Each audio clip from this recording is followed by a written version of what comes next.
Let's roll up our sleeves and get elbow deep into the muck with Original Sin, where, like a high-class escort, we ask you to come clean and preferably on a towel.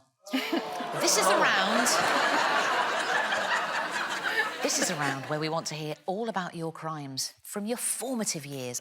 And when we've heard them all, we commence the scoring.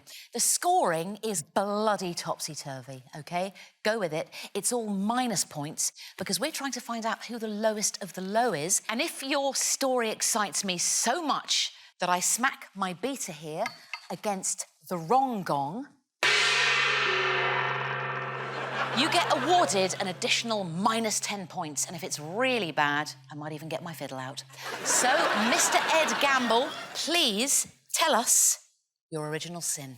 Now, this is a big one for me because... OK, do it. A lot of the people involved don't know that I was the person who did the wrong. Oh, I love it. After some exams one year, me and a bunch of my school friends, about 30 of us, went on a trip to stay in a house in Wales. You had 30 friends? I had 30 friends. 30 boys, 17 or 18. I don't see why you had so many friends. I just don't understand. Ed, were there 30, or have you slightly embroidered that? No, it was about 30 of us, all staying in a house in Wales. Oh. So smelly. I have one boy that age in my house, and even the dogs will get up and leave when he walks in the room. You know what I'm saying? I'm sorry to say this, Sindhu, but it's about to get a whole lot smellier. About 2 days into the trip, the water went off.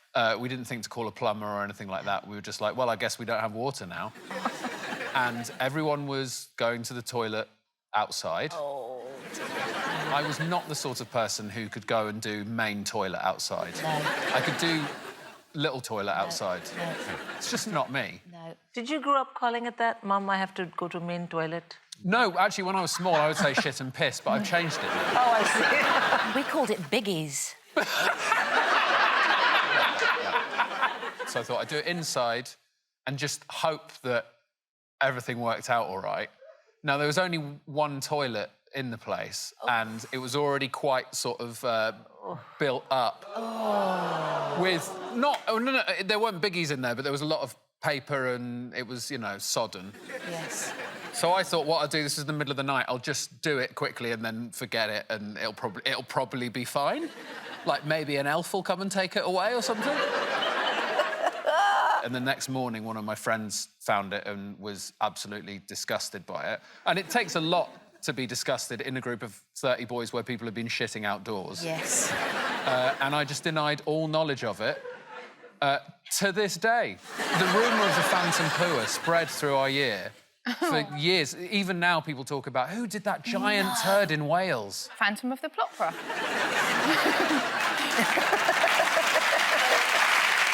Thank you very much for sharing. Thank you, I feel awful. Now, Sindhu, what is your informative wrongdoing? When I was growing up... It's bad, I can tell. Yeah. You know what?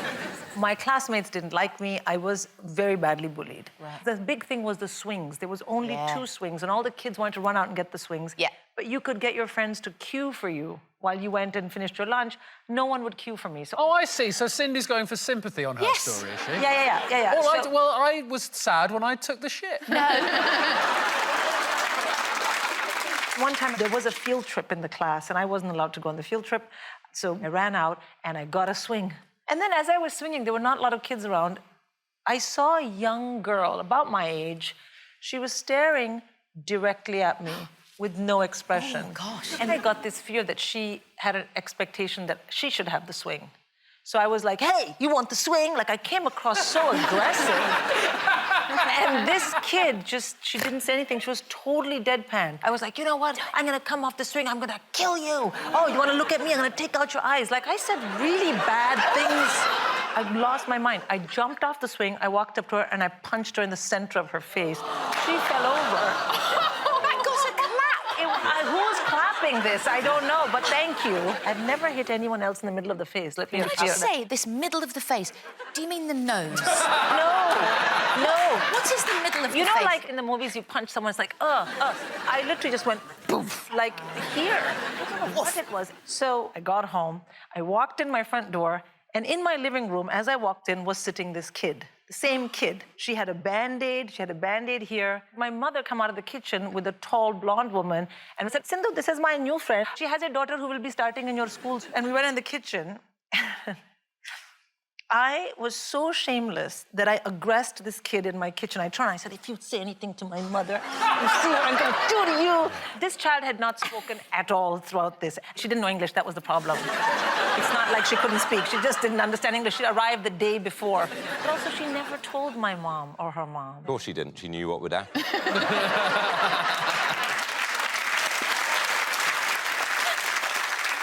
No, it That's was what you've got to do to terrible. Sanders, break her. Already done, Richard. Nice. Now, Richard. Yes. Have you got an original sin story? No, not really. My main issue is that I don't help anyone. I don't engage. Ever? I don't engage. Ever? No. And it's a sin of omission. That's what I'd say it is. It's a sin of omission, which is the worst sin, as we know. It's not doing things, hence Nazism. But you don't do Nazism. I would. Right. I think I would. If one of your children Yeah. were being hit in the centre of the face By by me. another child, or Yeah. indeed by By Sindhu, me. Yeah, my Would- first instinct is to protect myself. This person's a psycho.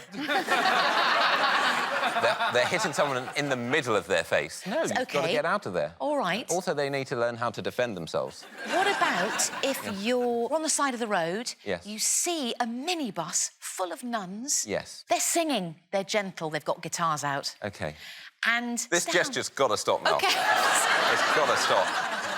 The nuns break down. Of course. You happen to have some tools in your bag that could help them mend the minibus.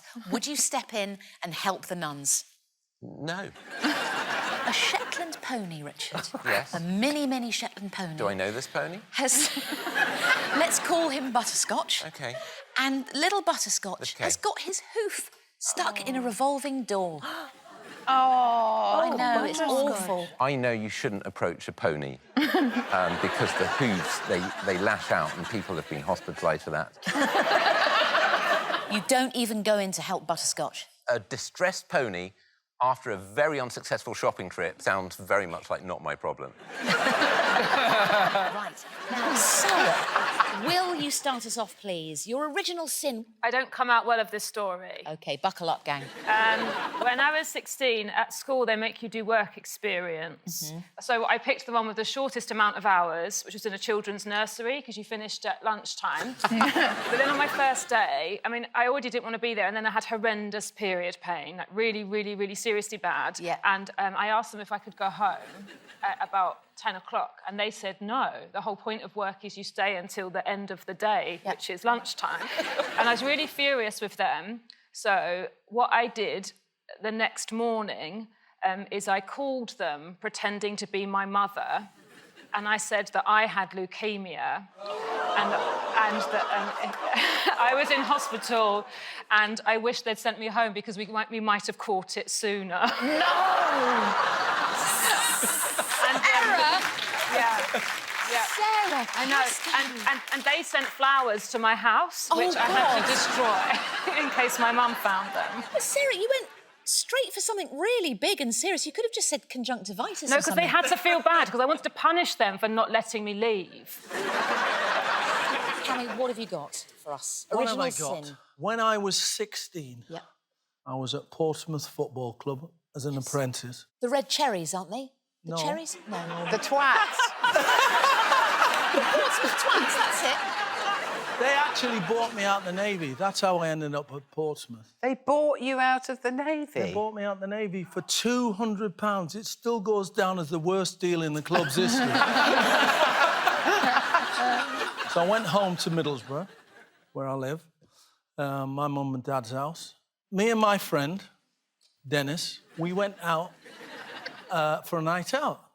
Got home to my mum's house about 10 to 3.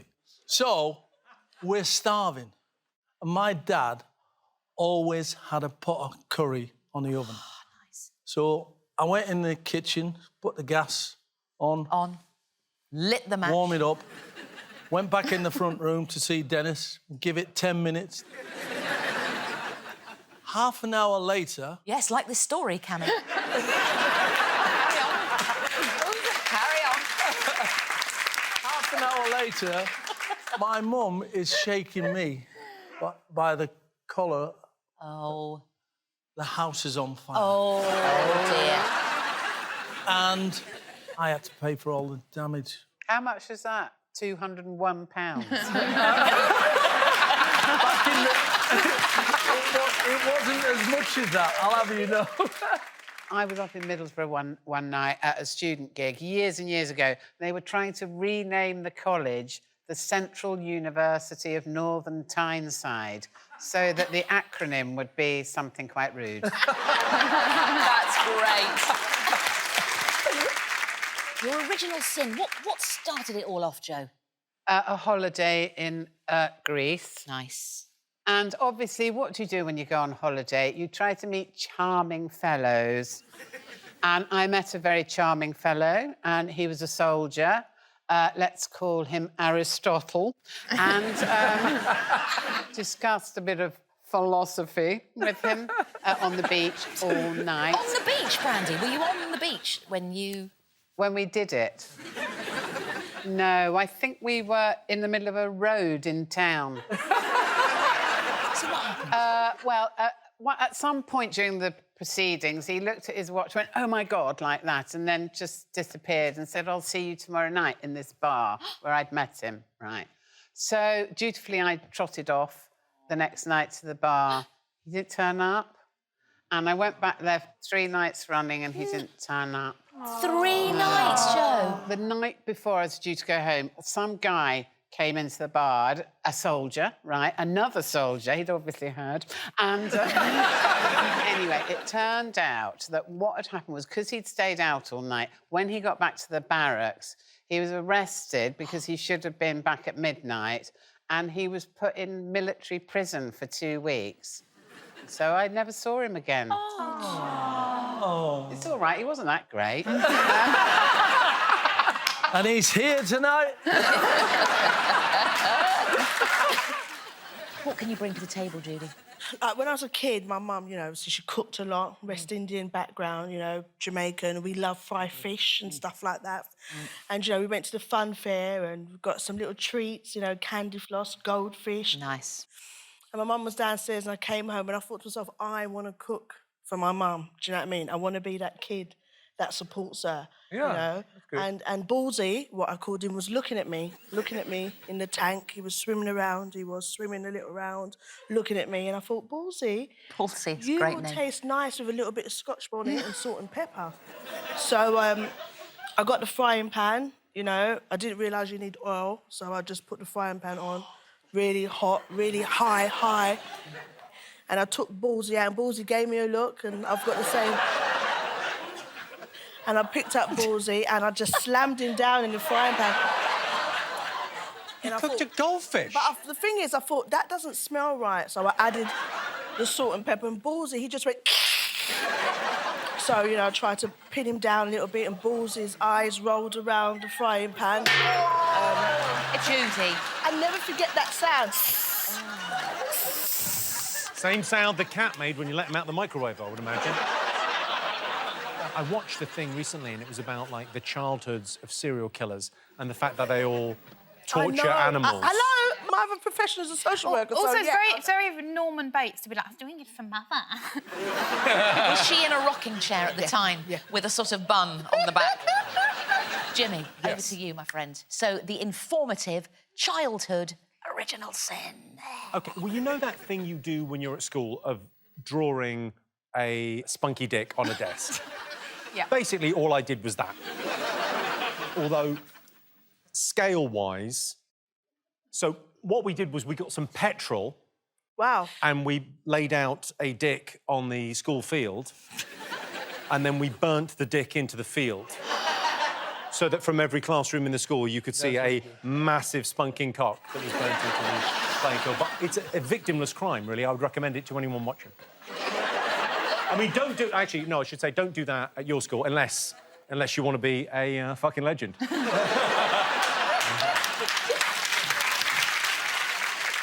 what point in the school day did you manage to pull that off? Oh no, this was a nighttime affair. Stop it. It's not. You I thought you can't were do in the that day. in the day. It was in lunch break or Who something. do you think I am?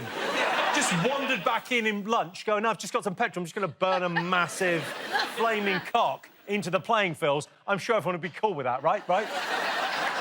What was the punishment? Surely. Oh, we didn't get caught for that.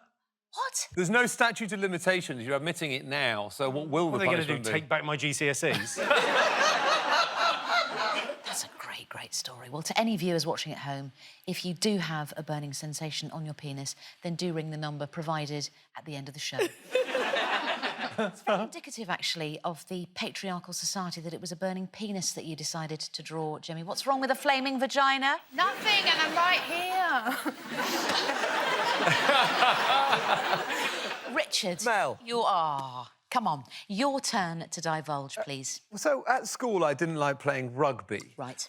I couldn't really see the logic of voluntarily putting your arms around someone's legs as they were moving. You know, someone's run to tackle someone. Awful. To get down there, Horrid. right? It's horrible, Yeah, right? horrid. So I refused to tackle in a single game of rugby, and the coach, who didn't like me very much, and I wasn't that keen on him, but he used to say, you know, Bacon, you got to tackle. And I said, well, I don't want to. He said, if you don't tackle, you know, we're going to lose all our matches. And so I didn't do it. And then it got to Parents' Day, and I got out there, and I still didn't tackle. And at half-time, he really had to go at me. He went, Bacon, you've got to tackle. It's time to tackle. Yeah. So there was this lovely guy called Jonathan Alsop at the school, and he's a really nice guy, and he was partially disabled. And he had a partially functioning right arm and a partially functioning right leg. And so he obviously didn't normally play rugby, but his parents were there for parents. I'm getting nervous as I say the story. Bacon, don't tip back on your chair, my love. Thank you, Mel. What's the worst-case scenario? He fucks up his arm and his leg. I call that justice, Mel. I call it justice. Justice for Jonathan. Justice for Jonathan. You haven't even finished the story. Well, then the school decided Yep. that for the last 2 minutes of the rugby match that they would bring Jonathan on to play. And so everyone could see what the thought was, and his parents are there, and someone gave him the ball, and he was holding it in his working arm, and everyone in the team, both teams, just stood back. The pack stayed back, and he was sprinting, you know, sort of, for the try line. And he got the ball, and you could just hear the crowd cheering as Jonathan Alsop is about to score his first try. But in my head, all I could hear was, Bacon, you need to tackle. Bacon, you need to tackle. So I broke free from the pack. And it was a funny experience, and this isn't 30 years ago now, but as I was running towards him, all of the cheering just died down. And it went quiet. And I got there, and just before he got to the try line, I did the right thing, and I took him down. Took him down. Good. Thank you. Good. And that was not the sound I heard when I took him down. And thank you. I mean, it's very, very good, yeah. It's a wrong gong apiece, guys. Do you know what wasn't 30 years ago, though? What? You saying he was running sort of. Oh. Yeah, well... I tell you, you're not getting that job on the last leg, are you? Harry Ruddy Redknapp, hello, lovely to see you. Good to see you. Now, you were famously crowned, Harry, King of the Jungle, as we all know. You must have got up to a few unforgivable things in the old camp. One confession I have to make. We used to go for a shower in the morning. Yeah. It's freezing cold coming off the hillside, you know? And I was here one morning with fleuries. Well, I've got my shorts on and my underpants and I'm washing myself and I've got the soap and I'm washing my backside. Terrible, really. And I've given it the fleur.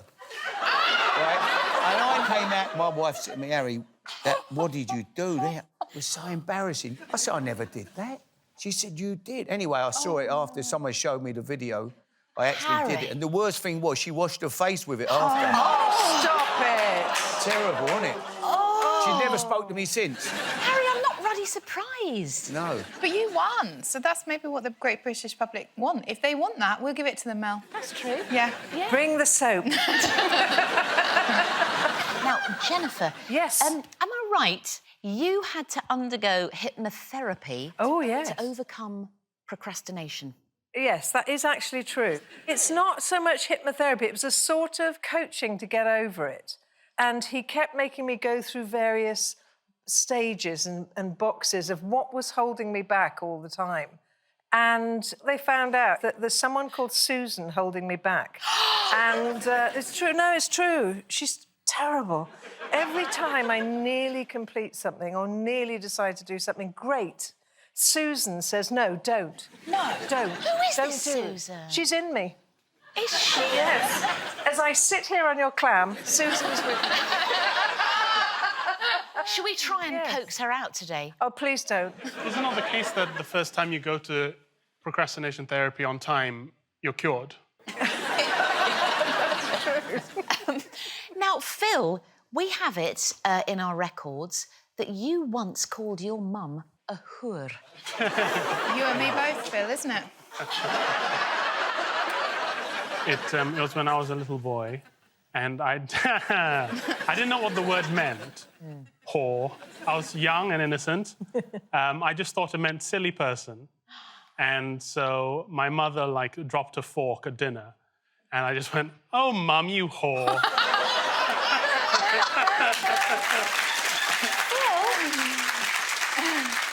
And she didn't let me get away with it. She was really, like a prostitute. And I was just... But you was 19 at the time, Phil. It was, but so innocent, Harry. We'll have none of that sort of language on this show this evening, Phil. Thank you. Yes. Actually, no, we will have a lot of that language, I'm just saying. Right, one of you three owes them a ruddy apology. We'll give you some needlessly vague clues, and then each of you must decide who it could be. I'll then ask for that apology from all of you. Everyone with me? Sure. Right, the first clue. This person is a teacher and has been lied to by both parents and pupils. Second clue. They had the education of the children as their top priority, but was let down by others. And clue number 3. They somehow implied to us that Richard Ayoade owed them an apology. And when pushed for a response to the wrongdoing performed against them by one of our panel, they had this to say. Of course, we're not going to use their real voice, OK? We're going to choose a very enthusiastic, yet totally available actor. It's Ian McShane. Here we go. It was on this day that I learned that people lie. People break your trust. No matter what a good person you try to be, people will take advantage. Oh, very strong perf there. Now, Ed. Hello. Could this be somebody that you need to apologise to, do you think? I fear it might be my sixth form tutor. He was a very good teacher, and I was a bit of a tearaway for the majority of my time at school. But I was quite well behaved in the last year, and a lot of it was down to this man. And he made me promise that I wouldn't do anything silly on the last day. Right. He was like, don't throw it all away on the last day, you've done so well. Yeah. And then me and my friend George set about creating 2 bagfuls of pornographic confetti. Now, if you're not familiar with the concept of porn confetti... Oh, dear. we went and sourced 2 porn magazines. I realise sourced is completely the wrong word in this context. We went and bought 2 porn magazines. Please don't tell me you also sourced them. We didn't source them first, though, before you bought them. We didn't. That's probably why you had to buy them. You've sourced these, now you've got to buy them. This was also the day I was banned from the corner shop. But we Let's bring it back, Ed. Let's bring it right back. bought some porn magazines. Yep. Hardcore. Razzle or some such. Yeah, bad stuff happening in them. What you then do is you tear out all of the key business bits that are happening. The eyes. That's very nice, Mel, that for you the most important bit is the eyes. In fact, I think it would be more terrifying if we just tore out all the eyes in a porn magazine. Exactly. This is the only way I can enjoy porn if they don't have any eyes. You tear out all the genitalia, all the business bits, straight up in morning break to the top window of the school that overlooked a sort of quad, and then very victoriously threw out all this pornographic confetti. Now, the problem being, the worst problem being, it then sort of caught a gust and really spread all over the quad, just in time for the younger boys had just got out of an exam, and they came into the quad, and they were probably not of age, and they were basically hit by sort of penile rain. As I turned to make my escape, we planned our escape route absolutely perfectly, and right at the end of the corridor was stood my sixth form tutor, who sort of just slowly shook his head at me, and I was asked to leave school for the rest of the day. And you still get rusticated? That was the name of the magazine.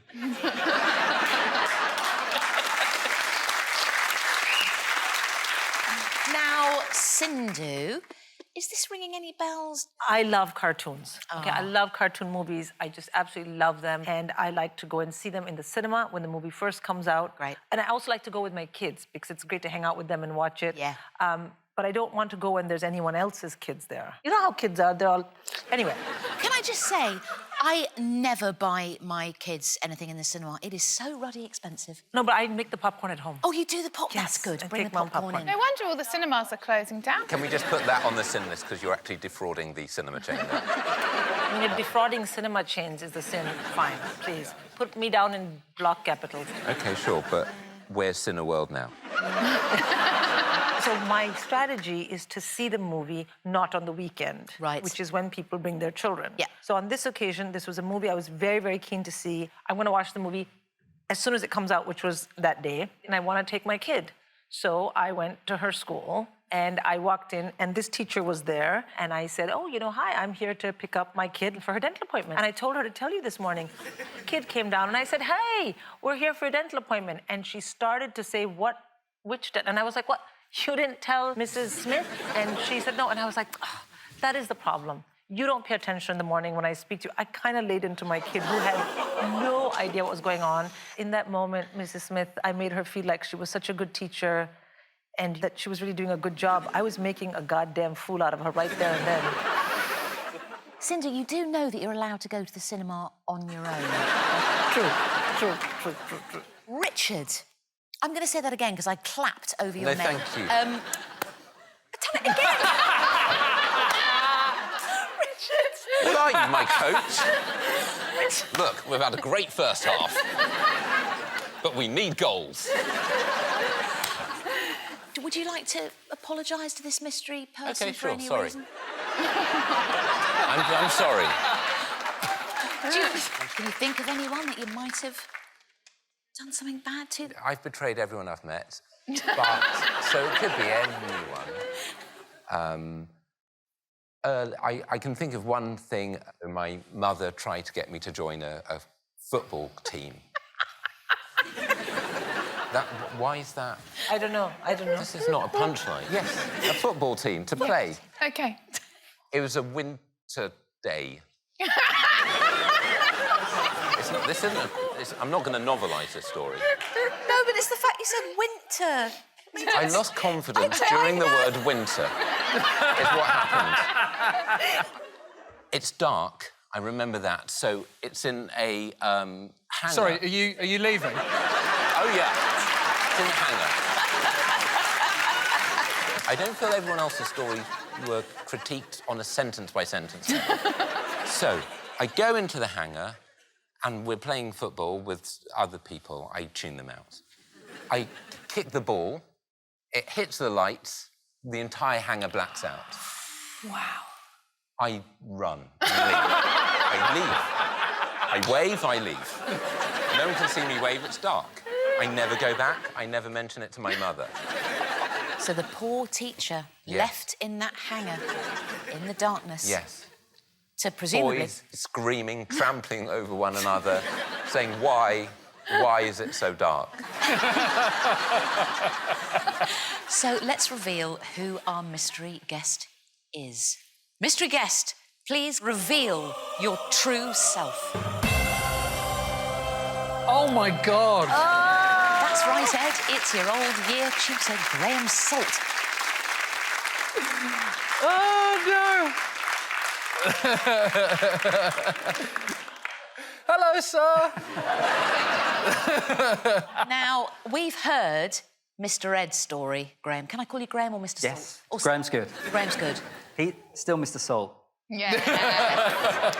Graham, please, tell us your side of the story. The school had this sort of history of last day pranks. OK. And the school wanted to shut this down. You know, OK. let's end this tradition. Yeah. And so I was tasked to give the preemptive strike on Ed, because he was a possible suspect. Yeah. As obviously we've heard tonight, it had no effect whatsoever. Our next round is sorry seems to be the hardest word, which is ridiculous. As everyone knows, the hardest word is clearly serrurerie. Cast your eyes, panel, over to the sin bin over there. Contained within it, shortly, will be a mystery guest, and one of you, gang, owes them an apology. We're going to give you some clues, and then each of you will make an apology to the person in question. As always, the best stories get the least points, which is sort of the most points. We'll finesse this, Lou. Make a note of that. Reveal, please, the mystery guest. Look at that strange figure. Is it Herne the Hunter? Oh, the antlers move. Oh. That's some kind of mating signal if you're an actual deer. So, clue 1, this person was rudely interrupted while doing a job. Clue 2, they had to continue their task despite the actions of our guest. Clue 3, the incident in question involved a bodily expulsion. And when asked how they felt about the incident, our mystery guest had this to say. Luckily, we found another free slot in our actor's extremely busy schedule. Listen to this. It felt like nothing less than a violation. That's what it was. The act of a person who thinks nothing of humiliating their fellow human beings. David. Yeah. Any ideas who this might be and why you would have to apologise? The person that relates to the clues, yes. to me... Go on. My wife has one of the things that she says about me is that people in general, apparently, they don't normally have a shit in other people's houses or just before meetings or really any time they need to have a shit. They hold it in. I don't. I will go for a dump if I need to have it in almost any situation. And she's always saying, we're going to this person's house for dinner, please don't have a dump as soon as you get there. And I'm like, well, I think that depends on my bowels. So one of the worst times when I did that, there is a shop near where we live that has a fairy basement. And people from the fairy shop will dress up as fairies, as Tinkerbell, yep. and 4-year-olds will come... Parties. Oh, right. So our daughter, Dolly, was about 4 or 5 or something, and she was having a fairy party. It was a lovely fairy party. Next to the fairy party is a toilet. Oh, dear. And I think, well, I feel I need to use that toilet. And I'd had quite a big, I think, curry the night before. And I went to use that toilet. Then what happened is a girl who was 5 was outside waiting to use the toilet. When I opened the door, she burst into tears. And refused to use the toilet. And her parents were furious. And I sort of tried to avoid that situation and go and hide in a bit of the fairy party, but then brilliantly, Tinkerbell, the woman dressed as Tinkerbell who was hosting the party, who I'm assuming might be that person, came over to me and said, yeah, you could have lit a match. And I thought, that is the most out-of-character moment that anyone's ever done. You're supposed to be Tinkerbell. So that's who I think it is. Yes. Over there. Sophie, the pressure's on. Yes. Slightly, my friend. OK. I think the person that might be behind that screen is someone who lives quite near me. Right. During lockdown, there was sort of like a disturbance happening. One of my neighbours was coming round to borrow sugar. Yep. And he was like, your neighbours down the street having sex in their front garden. And I was like...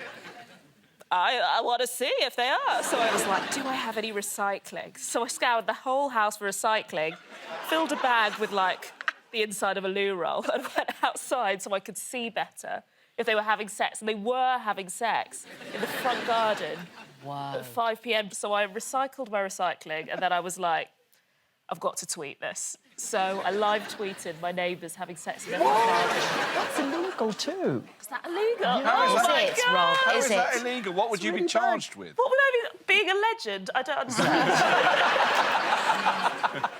And also, obviously, it didn't take very long because they were a straight couple, so it was all very quick. I think she's out of order. Let them be like a couple of foxes. I agree. Rob, who are you apologising to? Possibly, I don't think it can be this person because they're busy, so they can't be here. Do you know who's in there? It's the Duke of fucking Edinburgh. Yeah, we have been sending dick pics. What's the apology, Rob? Come on. Well, once... So I was about 3 years in as a barrister. Yeah. And there's a big old court over in Southwark. Yep. They get this man in, and if there is a magazine, what you would call, like, Paedophile Monthly magazine, he'd be the Christmas issue. He looked the whole lot. Anyway, the comb over, the Mac, the lot. Wow. They get him into the dock, this man, and this is... They changed the law in 2004, but before that, the law that governed pornography was the Obscenity Act. Right. They get this guy in. Are you John Smith? He goes, yeah, that's me, that's me. And I know what's coming. And I needed to do a wee very... I can't believe I'm telling you this. And I needed to do a wee very, very badly. This is good. Count one, you did have in your possession a video, contrary to the Obscene Publications Act. Yeah. Naughty nipples and lesbian schoolgirls. How do you plead? Guilty, but with mitigating circumstances. Right. So it's just funny anyway, because everyone's posh, you're not supposed to laugh, you need to do a wee. Oh. So I start laughing like this. Oh, right. Rob. And then, of course, they get worse and worse, and some of them are in German. Oh. You know what I mean? Eine kleine Nippel geschlotten. Right, and this is what did it, like, really sent it over the edge, and I really need to go. And count number 10, and this is the God's honest truth, it was, you did have in your possession a video contrary to the Obscene Publications Act, namely, anal witness for. Oh. The clerk of the court says, open brackets, a romp, emphasis on the roll, a romp up the anal passage, close brackets, how do you plead? And every time I go, guilty, but with mitigating circumstances. I'm like thinking, what the fuck are the mitigating circumstances? Then, of course, I wet myself. Oh, no. And I've now got to get up and then prosecute this case. So I go and stand up in front of His Honour Judge Bathurst Norman.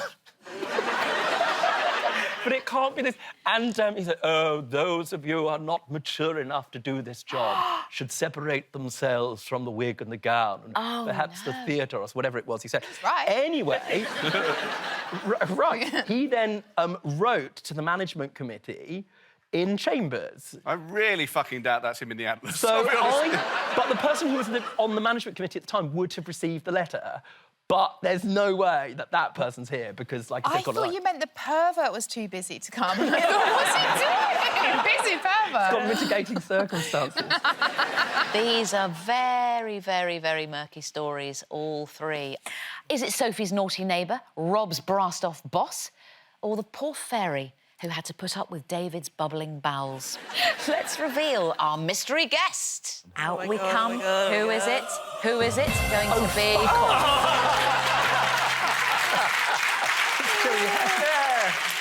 Rob, of course, it's your senior barrister, Jerry Hayes, everybody. Yes. Mr. Jerry Hayes. Jerry, for all of us except for Rob, it's absolutely lovely to see you. What's your side of the story, Jerry? I wasn't there. I was on the management committee. Goes into court, is in front of, I think, Batty Norman, who was one of the Batty judges, Bathurst Norman. Yeah. And it was all about stuff being read out, as they used to do in those days. But, of course, he was there. He got a fit of the giggles. He pissed himself, as one does. And, of course, we got a strict letter from Batty Norman. Man, it's a disgrace to the bar.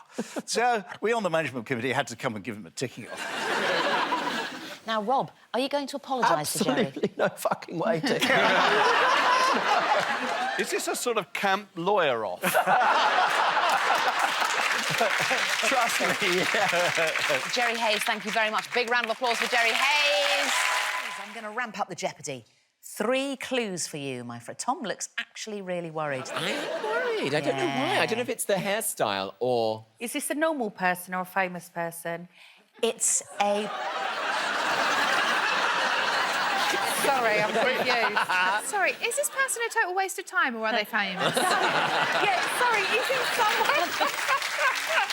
Sorry. all the normal people out there.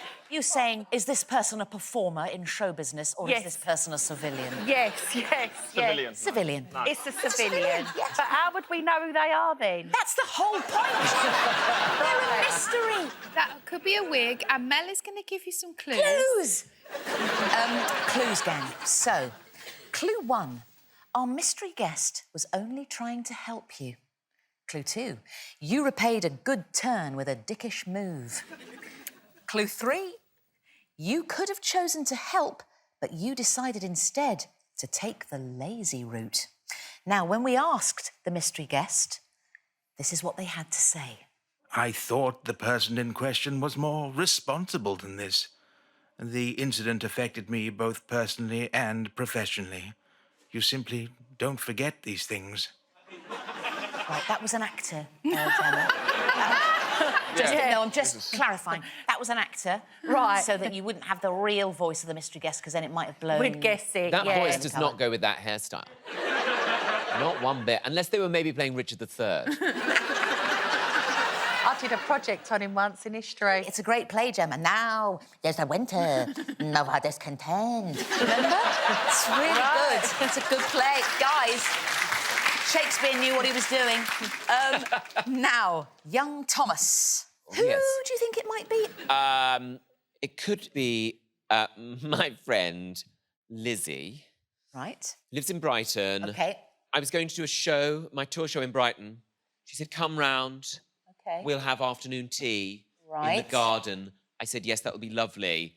And then the day ran away with me. Oh, I ended dear. up probably watching too much this morning or whatever it was. And I can't remember. Maybe I phoned a sex line. I can't remember. And phoned my friend. I said, look, I've been waylaid with work. I just can't come round for tea. I'll see you at my show tonight. And she said, oh, that's fine. Of course we understand. I mean, Mum had made a cake especially. A fruit cake. Hang on. Tom, you and I both know, with cakes, Yeah. a fruit cake, I would say, takes upward of 6 hours to make. Yeah, often with preparation in advance. You soak the fruits. You have to soak the fruits. Everybody knows that. It's a very involved cake. That's why people save them for weddings and Christmas. And so I got there and I just went straight to the show and I didn't go round for tea and they'd gone to such trouble and they'd laid the table. I think neighbours had been invited. They were excited about meeting me. Somebody worked for a charity. It was terrible, terrible. You're aligned with Gemma. You just think, oh, these normal fucking idiots. I didn't mean to be like that. You've changed, Tom. To be like that. You've I feel- changed. Have you been back since? Do you know what? I've not been invited round since. Oh. So now I'm worried I've upset the whole family. That's what happens, Tom. When fame turns your head, you will lose the real friends that matter. This is what in happened your with life. Judy Garland. Yeah. Darren, your apology, please, my love. It could be someone I dated. Did you date a royal? No. They only have one black in at the minute. Elliot. So the one I can think of is I used to work for the AA breakdown service. Can I just say, I love the I mean, they're helpful when the people in the call centre do their job correctly. Sure. OK. Yeah, I worked there, and I was there for not very long. And basically, OK, look, everybody has jobs, and everybody hates their job. So what I would do... I feel like you're going to hit me with it. What I would do is, occasionally the phones would ring, and every time the phone would ring, go, AA breakdown service, and you know, you have to answer the phone. Da, da, da. Sometimes I would let the phone sort of ring out because I was in the middle of a conversation. You don't want to be rude. I don't want to be like, hey, hold on a sec. Oh, did she really die? Hello? No, you got to finish. How many people were dying in the call centre? I got fired because I was really bad. To be honest, though, the whole job was an inconvenience for my conversations. So, Darren, what you're saying, basically, is there were people abandoned, let's say, a mother in her mid-40s at the time, on the M40, with 2 small children, at a very, very, very dangerous part of the M40 near Stokenchurch, where the red kites fly overhead, waiting for an AA, somebody to respond. They didn't respond that night. Aforementioned mother in her mid-40s. She's half Lithuanian. She works now in showbiz. Yeah? She survived. Yes, but it was a horrible, horrible night for me, Darren. That was pretty bad. Are you saying that you were the person that failed to respond to my call? I worked a lot of overtime, so it was probably me. That is a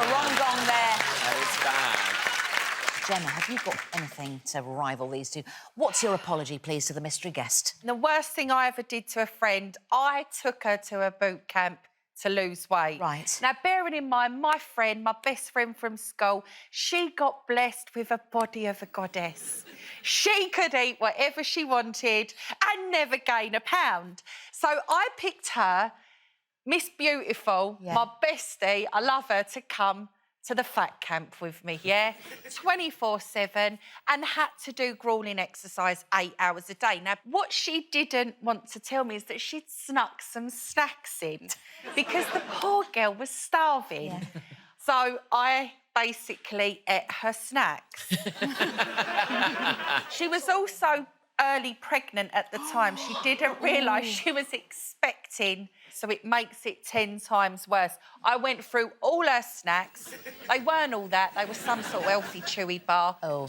Anyway, she come into the kitchen and she was like, my snacks, where are they? And I looked at her and I said, the cleaner must have eaten. So she's now, like, welling up. I then started shaking her quite violently and said, please go up the road and get me a chicken chow mein. I fall to my knees, I stare her in the eyes, and I'm saying, please, if you love me and you're promising you're my friend, you will go up to the Chinese. Now, bearing in mind, we were stuck in Norfolk at the time, so it weren't the easiest place to get about. No Ubers, no nothing, yeah? And I begged her, if you want me in your life forever, you get me that chicken chow mein now. She was petrified.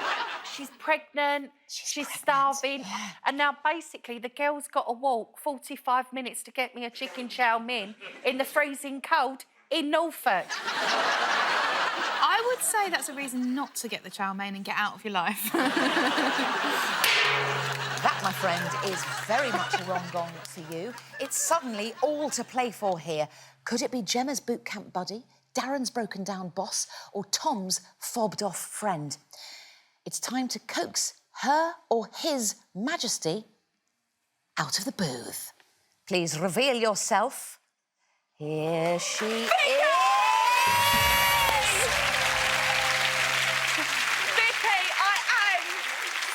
Right, Gemma, it's your old friend Vicky Young. Now, Vicky, we've heard Gemma's very nasty story about what she did to you. It was the way she was being so nice to me as well. I'll go and have a nice bath, go and chill. And all I kept hearing was banging in the kitchen. I'm like, what are you doing? Nothing, it's all fine. And I'm like, she's definitely eating my snacks. I think I was going, Did you know, there's that scene in Les Miserables where Jean Valjean is coming out of the sewer in Paris, holding dying Marius, trying to get him home, and he's covered in all the shit that Paris can bestow on him from the sewers. I feel like that at the moment. Thank you very much, Vicky. Joe, you buzzed. What's the connection? Well, when I was a nurse, I used to work on a 24-hour emergency clinic for people with mental health problems in South East London. I'd had a particularly bad day, so I went for a big piss-up after work with a load of nursing mates. And I actually had my car with me, and I went through some red traffic lights with a police car behind me. Ooh. And because I was quite drunk, sorry about this, don't drink and drive. But anyway, I drove into where I lived, and there were some ornamental gardens in the middle.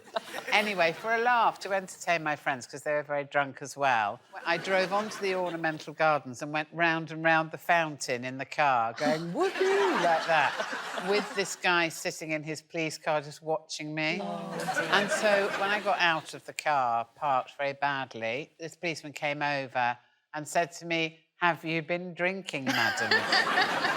And I said, apparently, I should say so, big boy. Because he said, I'm afraid I'm going to have to take you down to the station. And I went, take me. And I should have been put in prison. But at that point, a friend of mine just said to this policeman, look, my friend is a nurse. She has a very stressful job. She's had a really terrible day. And I'm really sorry, she won't ever do this again. And so he said to me, get into your flat before I change my mind and let me go. It's also really great being a white person, isn't it? Marvellous. There's something about a person in uniform, though, isn't there? Depends on the uniform. I don't mind. Really, IKEA? I don't mind. No. More props, please. Take a picture on myself, Take a picture on myself, Guess I'm reaching out to be assured. All I wanted was to be adored. Now you tell me in vain, yeah. But you don't feel my pain. Thank you. Oh, Cammy. Selfie stick and phone on end of selfie stick. It's 2018. Oh, good. That's better. I'm doing the Alan Carr Christmas special, and I'm in the green room. Yeah.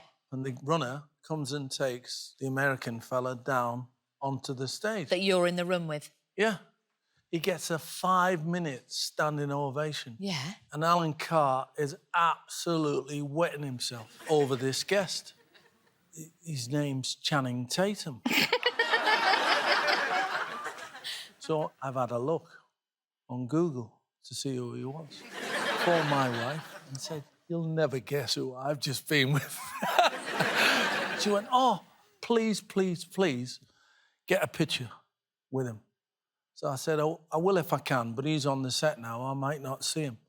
And the next minute, the runner comes for me and says, "Right, we're going downstairs." So I go downstairs. He comes off. So I says, "Channing, can I have a photo, please?" He goes, yeah, of course you can." So I get my phone out. I open it up, and it's only Google Channing Tatum. Oh, very good, Cammy. I think it's time for another prop, isn't it? Come on, drone, do your worst. Hey! A little bit of soap will wash away your lipstick on my face. A little bit of soap. A bar of soap. Oh, that's me, I think.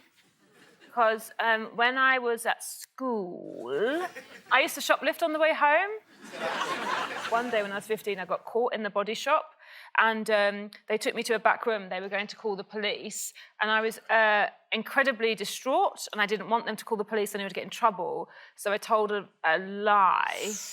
It was a lie based on... do you know the show The Bill? It's not on anymore, and it was brilliant. Oh, yeah, full of uniforms. Wasn't it? So I didn't mean to make you horny again. Basically, there'd been one on that week, and a girl, when she'd got arrested, had like sobbed and told this story about how she came from an abusive home. So I told them that. Yeah, I cried and I said that I came from a household where if they called home, I'd be like beaten. Yeah.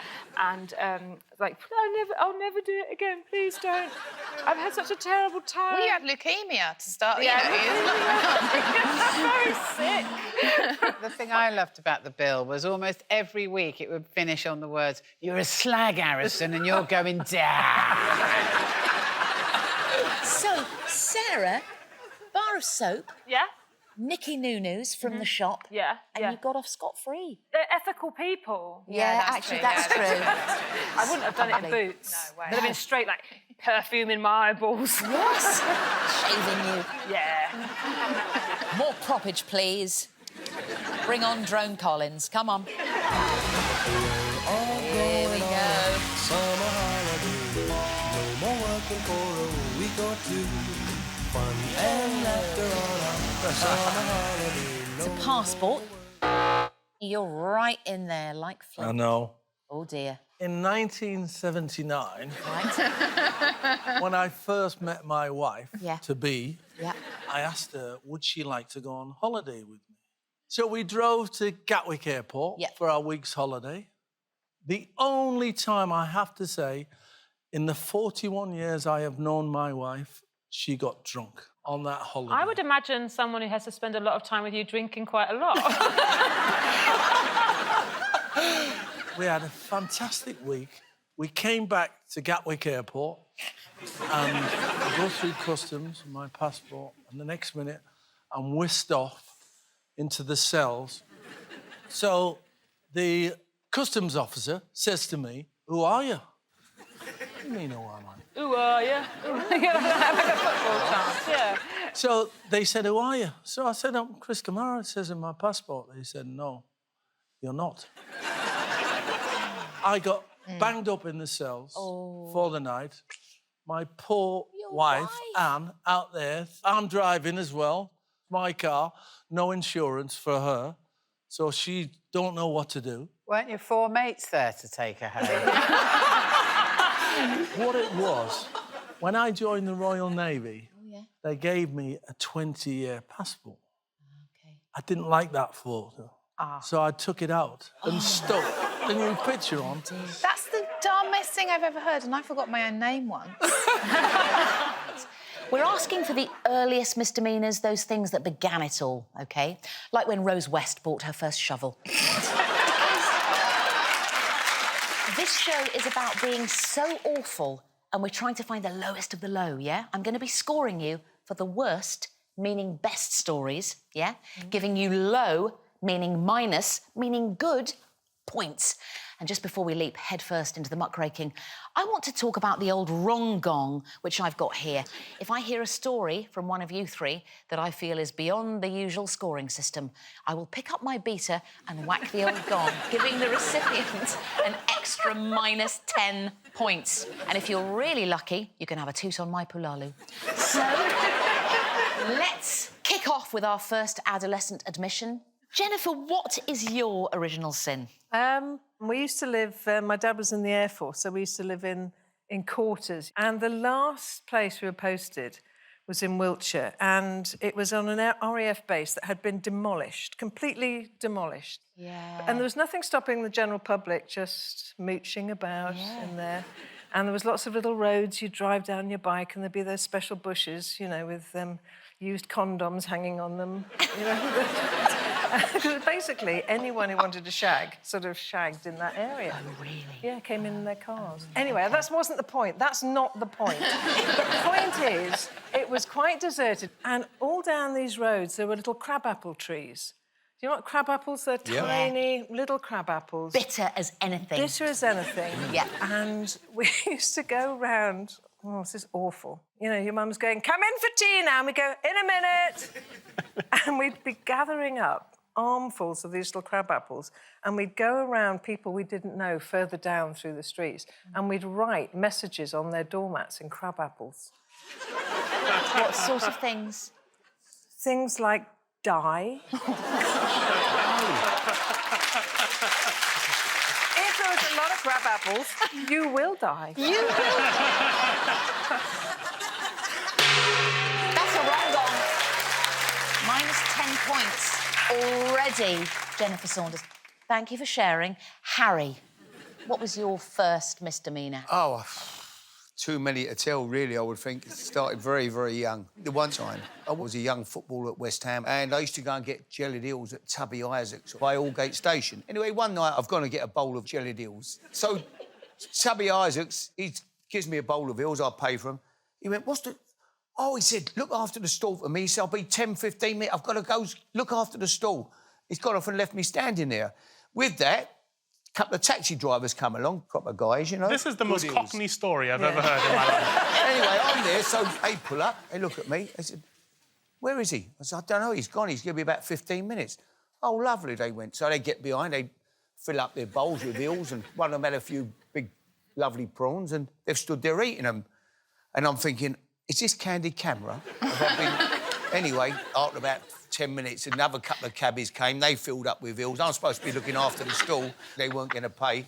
I thought, I'm getting out of here before he comes back. So I'd done a runner and shot off myself. You left Tubby's stall? Poor Tubby come back after his week's takings had gone, and I'd gone as well. That's very good. That's very strong. Have you ever eaten a jellied eel? No. Not an eel fan. Get good eels, they are absolutely superb. Lots of my pals work in the fish market in Billingsgate, who I grew up with. So at Christmas, they get me a big bowl of jellied eels. It's like a washing-up bowl with jellied eels. If I opened the door and there's a big bowl of jellied eels in there, I'd assumed I'd pissed off someone in the mafia. I'd be terrified.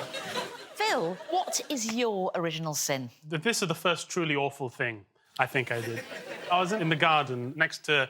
My father was building, like, an outdoor sort of office space with ensuite toilet. He's quite... Yeah, he's a fancy guy. And I was out there playing, and suddenly I needed to poo. Hey. And now I hated going to the toilet when I was a kid.